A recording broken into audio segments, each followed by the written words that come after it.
Welcome back, folks.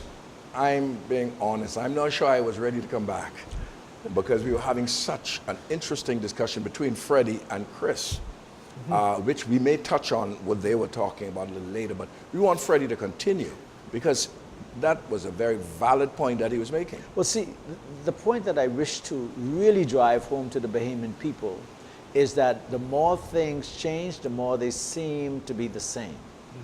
Because the issues of today in Bahamas 2018, we're having the same issues as it were back at the Burma Road riots, where you have persons of special interest trying to impede on the transportation services coming out of the airport. That is existing today.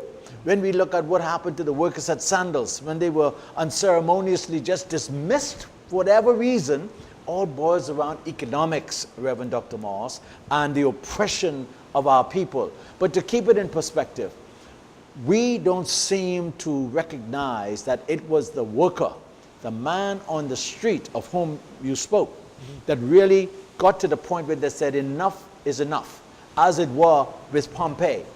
He said, I'm not moving. My family is not moving to Cat Island. We're going to stay where we are because we believe that we earn the right to be in Exuma. That was an uprising.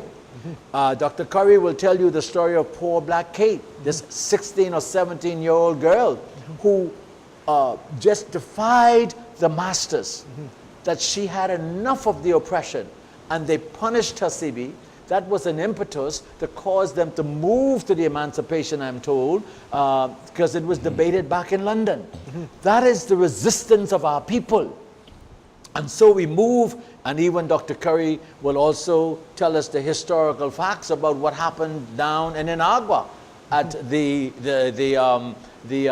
Morton Salt Plantation in 1937, I believe it was, or thereabouts, where they had a strike.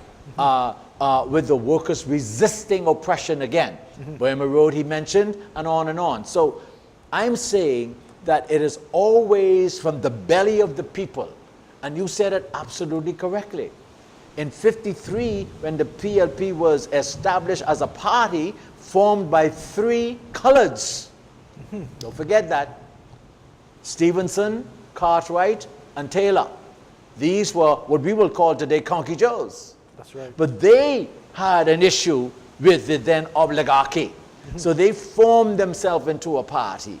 But that came as a result of the Citizens Committee, led by the men like Dr. Walker, Dr. Cleveland Aeneas, Thompson, the magistrate, what was his name? Can't remember the first name.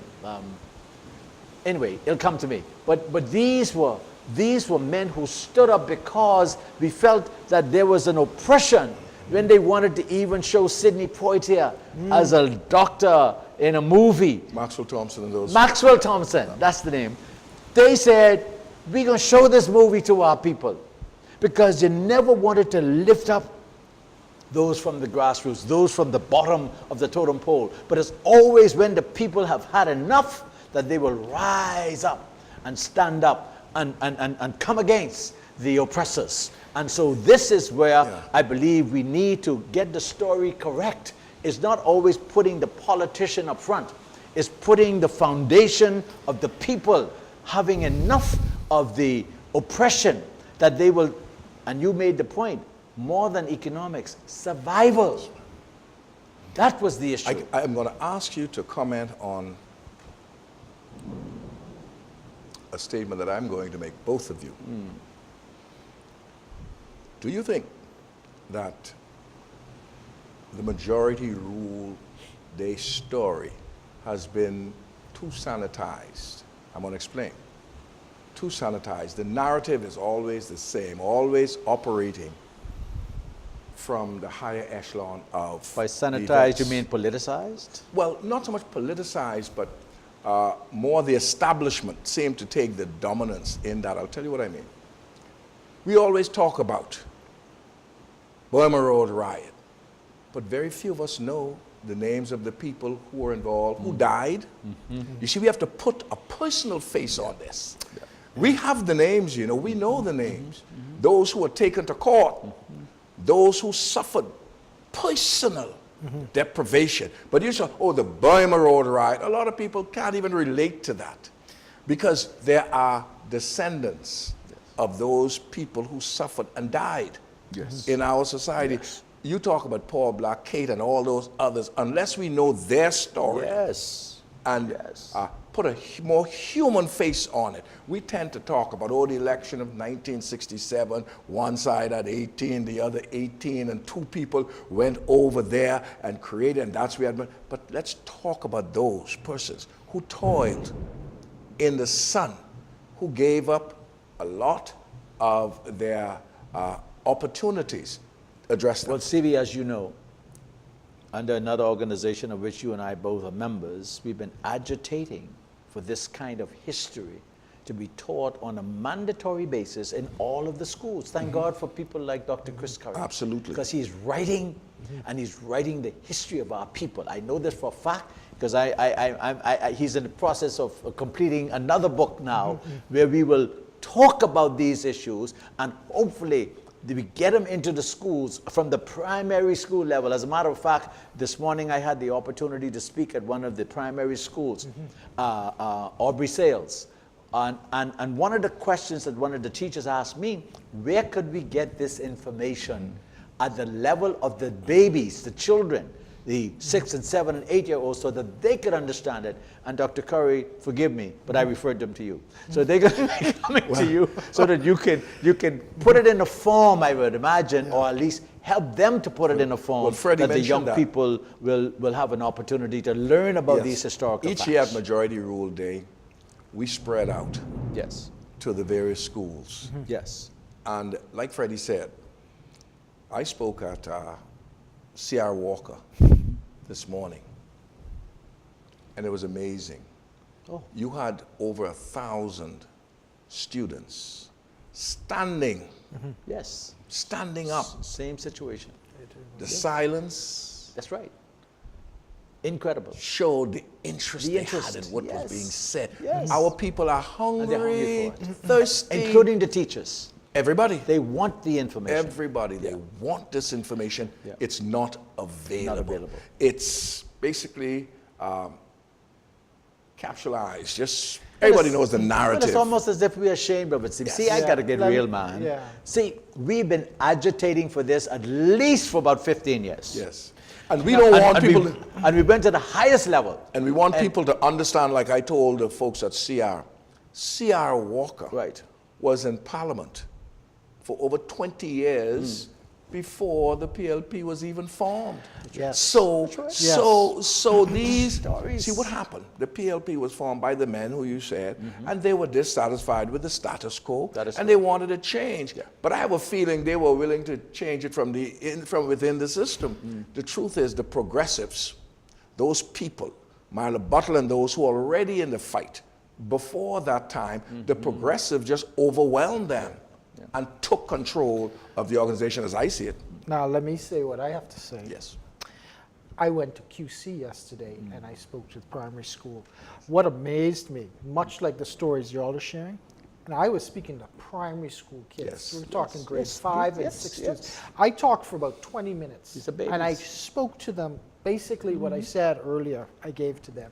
You know, we had probably half an hour of Q&A. Yes. And the principal had to stop the kids because they just had question after question after question. They didn't, if it was up to me, we could have gone for another 2 hours. It just shows you the amount of interest our young kids have in hearing their stories. A history that is not perfuming the past. That's and let me tell you what I mean by that. And getting back to you, because we have sanitized our history for far too long. What I mean by that is we have two master narratives that need to be done away sooner than later.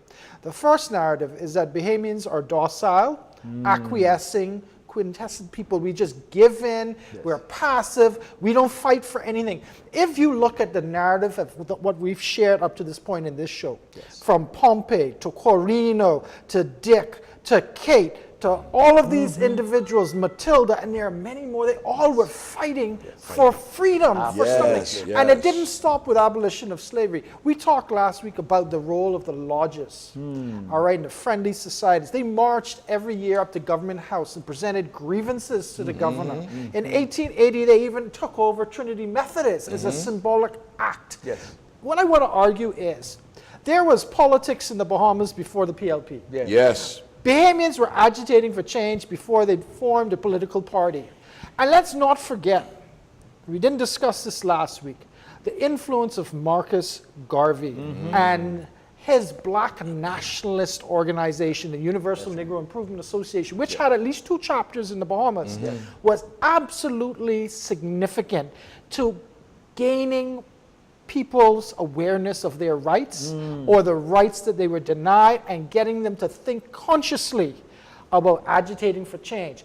In the 1930s and the 40s, many blacks who went off to work, whether it was during the early period of the Miami craze or later on the contract, were exposed to those black nationalist ideas. They come back, they're going to agitate for change. Thaddeus Stute, Jackson Burnside. They're going to form a committee called the Citizens Committee to fight to make sure that film starring a black doctor is shown at the Savoy, No Way Out. Why? Because it showed, this is why Bay Street didn't want it, it showed an intelligent, educated black man in a starring happened role. to be a Bahamian. And who had as subordinates white people Yes, working for him. yes. How Didn't powerful want- an didn't image. want to show that. And they didn't want to show that, but They they didn't want to show that. fought for it, the Citizens Committee. So what I'm trying to show you is we I think, miss a great opportunity That's right. to showcase a powerful representation of our people as fighters for change. Rather than giving into a master narrative that said we're docile and acquiescing, we need to show that we've always had, as a tradition in our country,